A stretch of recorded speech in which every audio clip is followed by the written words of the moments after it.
Congratulations on the appointment of Abubakr Thapelo Ahmad, the first Muslim mayor of Johannesburg. We do know that I should imagine there was a lot of horse trading going on behind the scenes. Welcome to the program. Your thoughts? Look, the horse trading, I'm going to tell you all the secrets. Because we're going to do the same in Cape Town and take over the mayorship here. Thank you very much for this opportunity. This has been planned for many years. Let me talk about Abu Bakr, um, Thapelo Ahmed. Uh, he was he went to Newcastle and completed his ulama course. And when he graduated, he then went on a 3-year leadership program, excuse me, with an organization called ASRI, where some of the leading intellectuals and thought leaders as lecturers and as mentors. So he had that background, and he took over as the Imam of a Soweto mosque, but a very small congregation.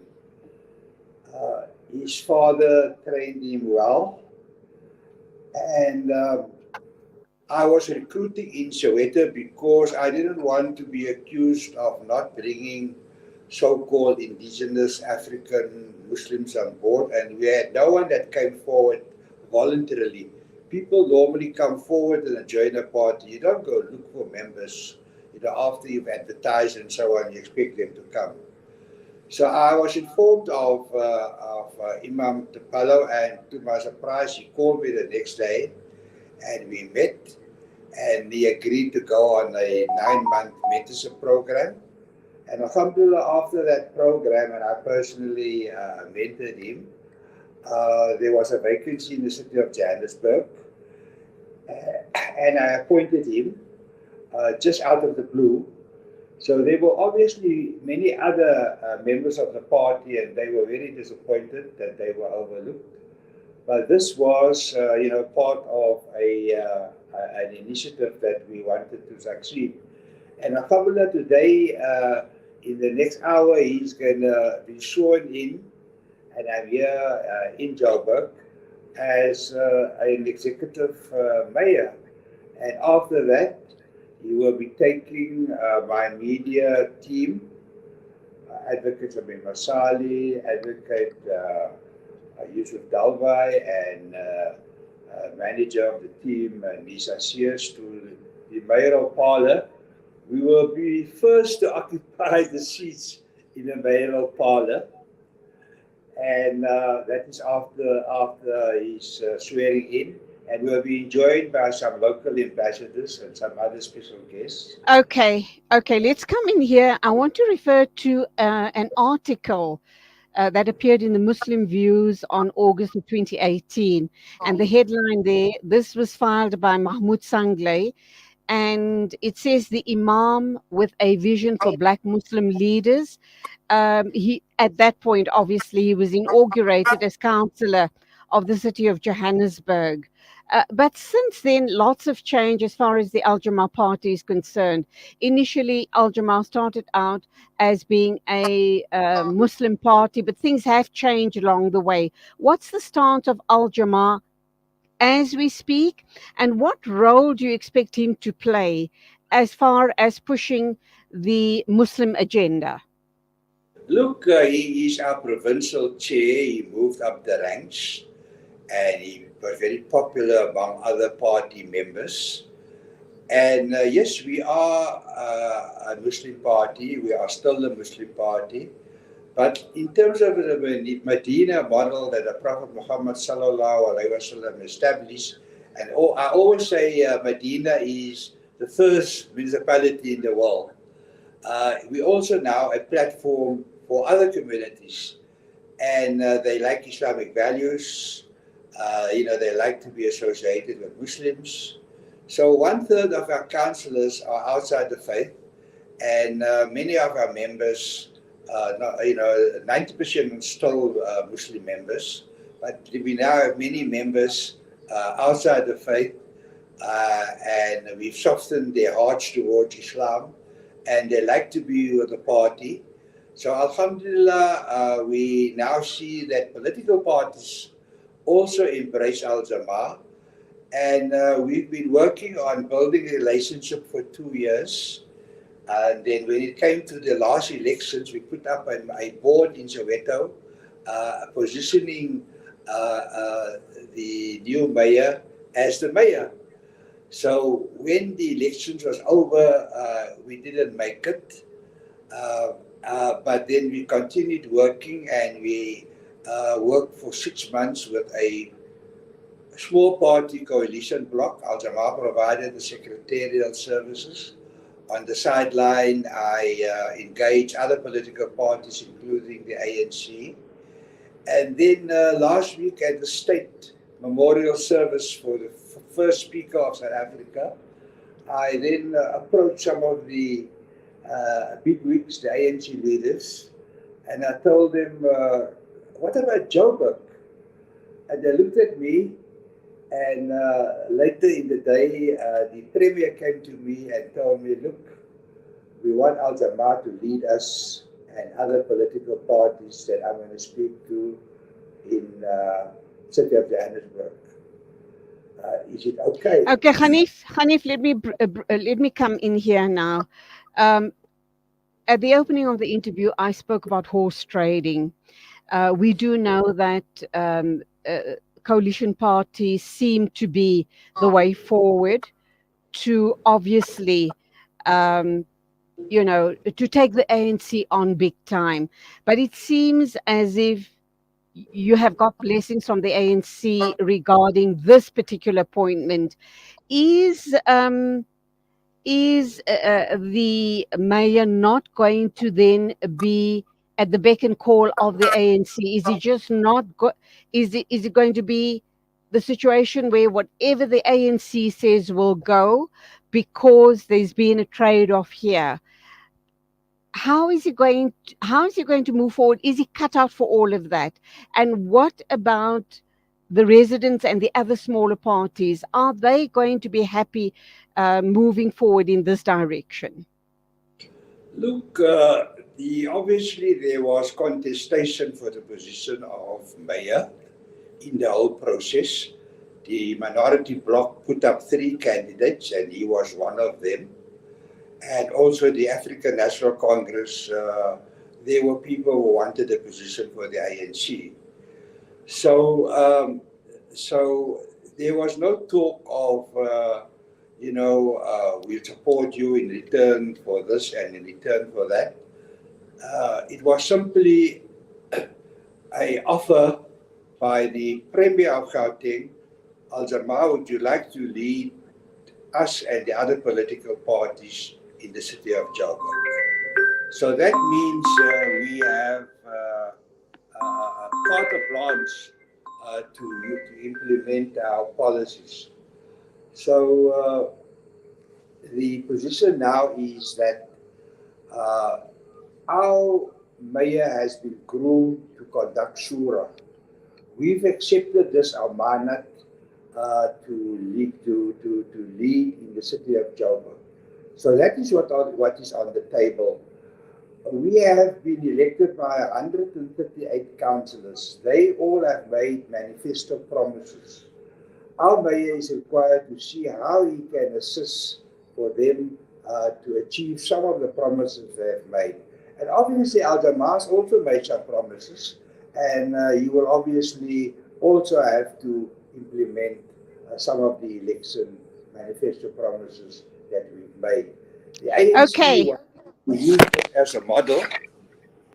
The ANC wants to, I don't know why this laptop forms. But in any case, the ANC wants to use this as a model. In the past, they used to ask smaller parties, give us your seats. Here, for the first time, we're asking them, give us your seats. So they want to prove that they're going to reciprocate and they are going to make it work. So at the first meeting, there was,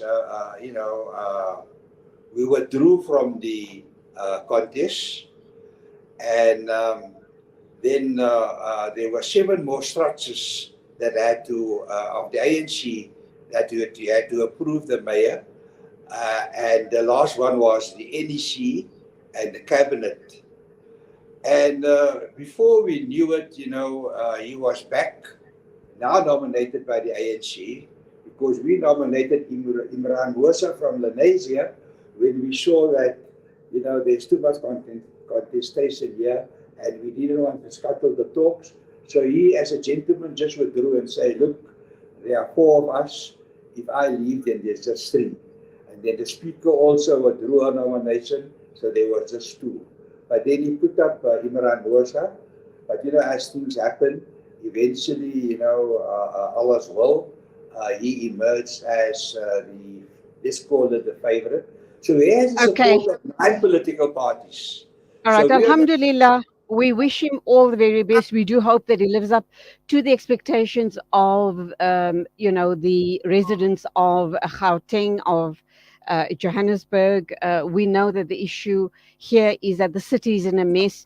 We have degradation like you can't believe, not only in Johannesburg, but Gauteng proper and all around South Africa. He has his work cut out for him, but I'm also kind of getting a sense that he is there on the behest of the ANC, and is going to be, Jama-ah is going to have to buckle under, or they're going to have to deliver promises made to the ANC. What if you don't? What if you push back? What's going to happen then? Is it going to be another situation like Mpopalatse and previous mayors, where then there's going to be a motion of no confidence in Thapelo Ahmed, because Jama-ah and Thapelo refuses to give in to requests put forward by the ANC? There's also issues around budgets. Sorry, I'll just finish my questioning, and then I'll hand over to you. There's questions around budgets, huge budgets. There's questions around money to be spent on infrastructure that is crumbling. We have issues around electricity, the water issues, hospitals that are crumbling, schools that are in a state of disrepair, and the list goes on. I don't have to read all of that out to you. You know what the situation is. So if he does not deliver, are we going to have these musical chairs once again in council, where he might have a short stint, ANC is not happy, he's not delivering, or he is not delivering as per their bidding, and then bring someone else in from another party that's going to toe the line? Look, he is not going to deliver for the ANC. He's going to deliver for the residents of the city of Johannesburg. Last night we studied the manifesto, promises made by many parties, and we were very comfortable with it. So that is what he is going to do. So 8 structures or 9 structures of the ANC, they all want to make sure this happens and this is not a failure. And like I say, I've been working on this for 2 years. I introduced Thapelo to the NEC of the ANC just before the last elections. And they were very impressed with Jama-ah, that we are developing and nurturing future leaders for the country. So when the Premier of Gauteng told me at the State Memorial Service, with the Minister of the Presidency in his presence, he said, we want Jama-ah to lead us. So there's nothing about the ANC leading. They want Jama-ah to lead us. And he did make the point that it must be in the best interest of the residents and not any of the parties of the minority bloc or us.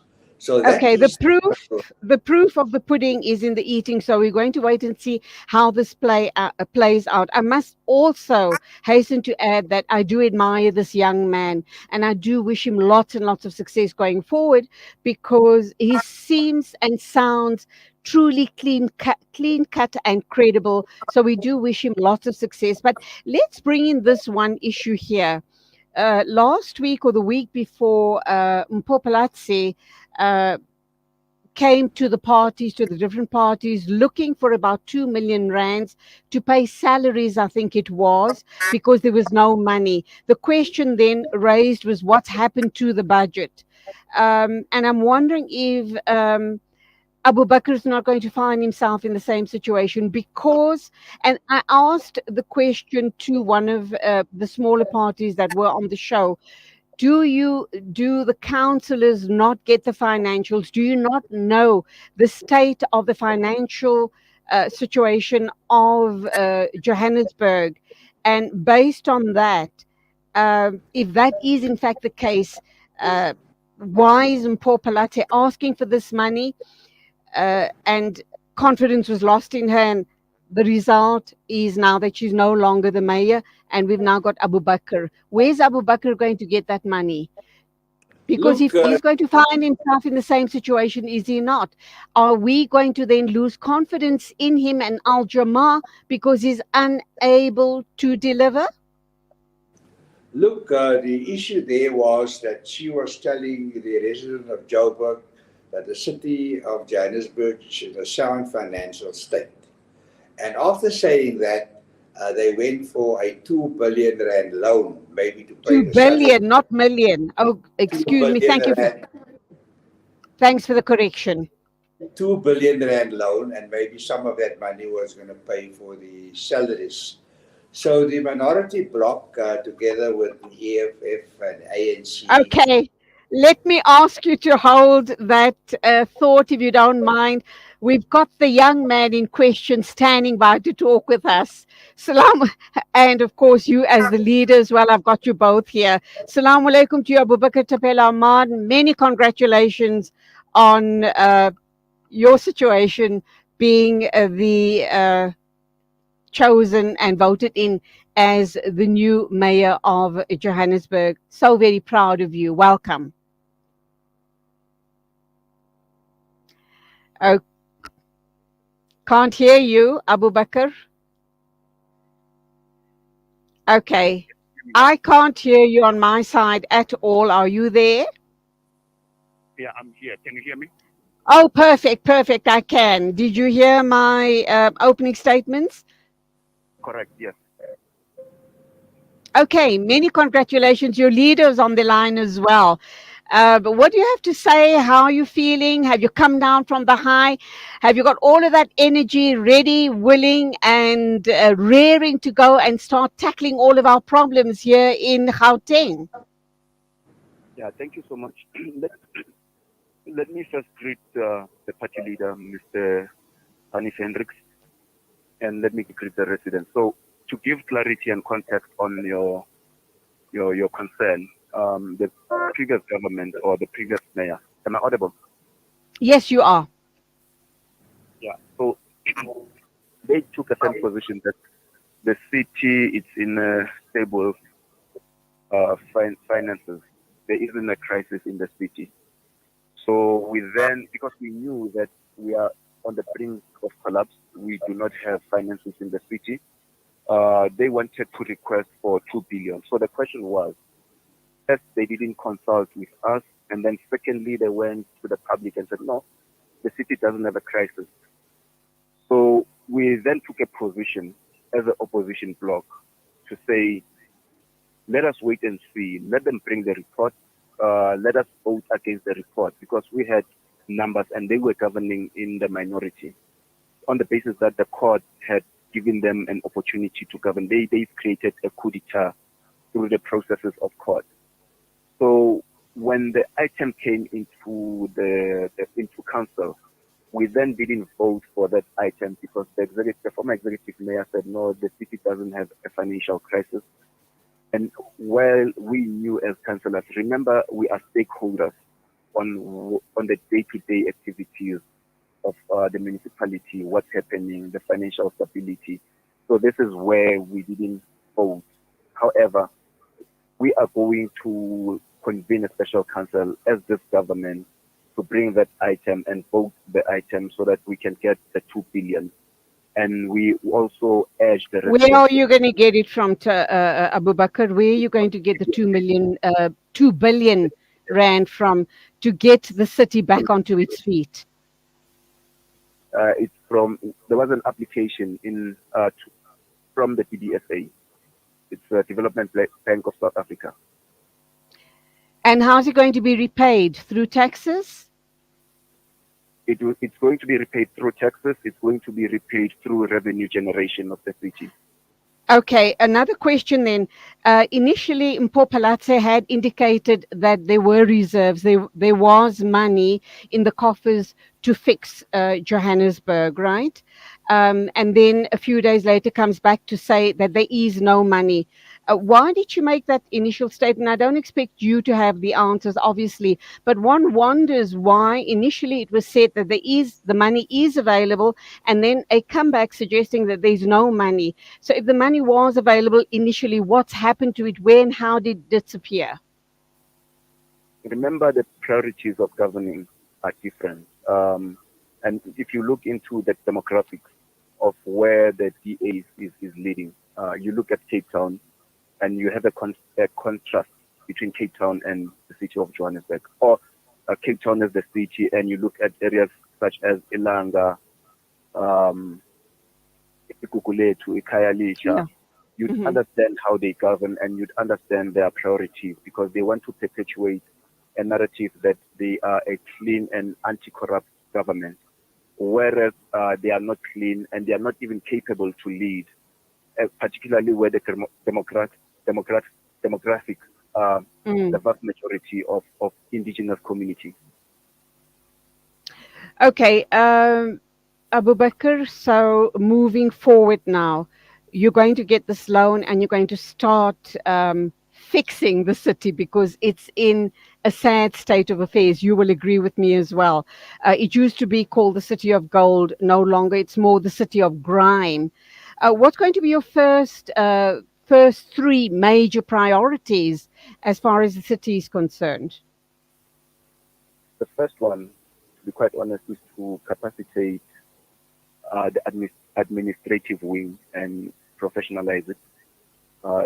For the longest of time, we didn't have the city manager in the city. We don't have the chief operating officer. We don't have a group financial officer. And there's an act that says those vacancies in particular, because they are senior positions, the acting arrangement shouldn't be over and above 6 months.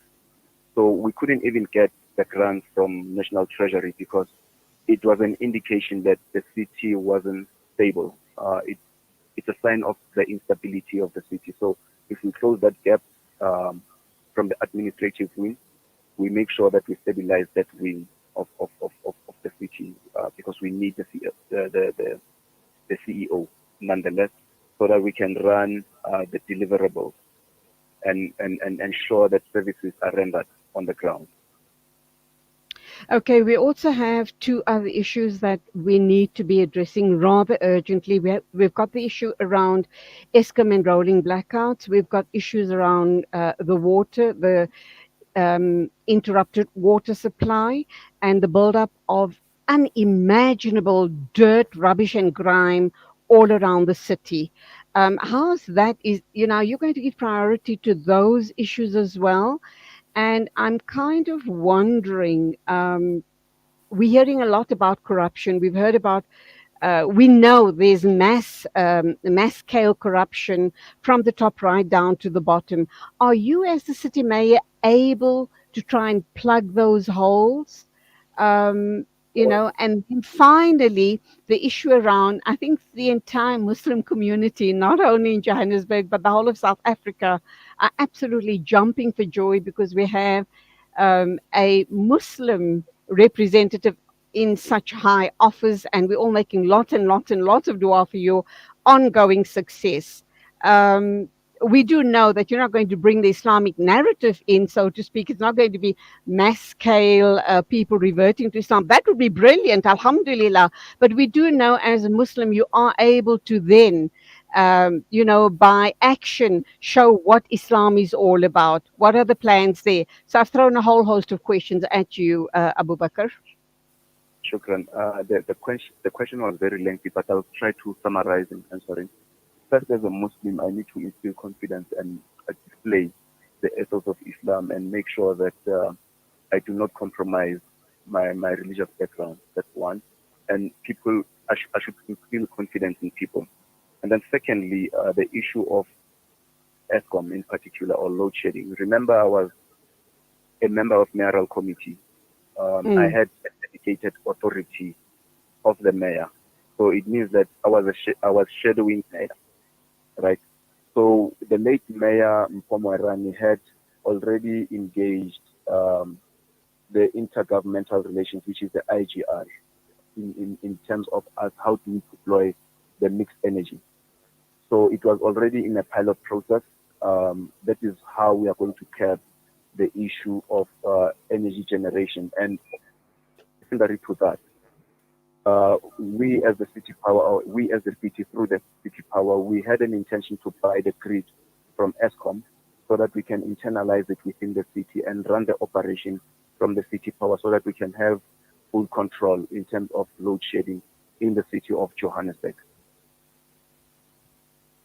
How much time do we as citizens give you to kind of say, okay, 6 months down the line, we want to be realistic, of course, but how much time do you expect for us to start seeing results? I've no doubt in my mind that you're going to be really hard at work with support from your party and the coalition, and you're going to strive to make sure that you will deliver as a true Muslim that I know will be topmost on mind. Give us some sort of time frames. When can we start seeing results? I'm talking about slime and grime in the inner city. This was the city of gold, but it's an actual shame to drive through the city when you see the piles and piles and piles of rubbish, uncollected rubbish. Uh, and when we look at the situation regarding the decay, nothing's been done to try and rebuild buildings, and municipality and government buildings are decaying, they're crumbling, but nothing's been done about that either. So give us some sort of time frame as to when we can start seeing results. And of course, the big one, corruption. Do you think Give us, you have any? Do you think you'll have any weight regarding stamping out corruption? give us 100 days and then call us in 100 days and tell us if we are failing or not. Inshallah, inshallah. 100 days will be what? Will be just shortly after Ramadan? It's 3 months, yeah, shortly after Ramadan. You must also understand The that start, Ramadan the start of the Hajj is season, very high. inshallah. Yes, yes, the energy is very high during Ramadan. So give Right. us more or less 100 days. Call us after 100 days and then tell us whether we are failing or not. Okay, I'm going to hold you to that. Let me bring in your party leader and let him have, the final say on the discussion this morning. Welcome back, Ganief Hendricks. What do you have to say? I can see you smiling. He's really an admirable young man, and we have nothing but lots and lots of du'as for his success. As a Muslim son, as a Muslim brother, we do want him to succeed. What do you have to say in closing? Look, we had our team giving nasiha, giving advice last night till midnight. We are now getting ready for the swearing in and a visit to the mayoral parlor. And then we're going to have a press conference at 12 o'clock. Yes, we wish him all of the best and that he'll have the energy at least to see through this morning because with all the excitement, anything can happen. But thank you very much for your kind words and support and encouragement. And your listeners, they must now join Al Jama-ah. They must make themselves available to fill the many positions that the country needs because that is why we have been asked to lead in the city of Johannesburg and later lead all over South Africa. So we now have a mayor, we want the premier, and then of course the big one, president of South Africa. Inshallah, Ameen. Okay.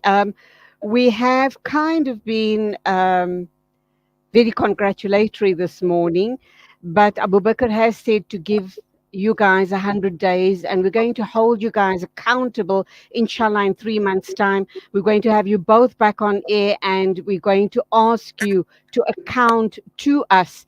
And if we find after 100 days that there has been no deliverables, what do you believe? What should then be happening? I think automatically there's going to be the musical chairs back in action again, isn't it?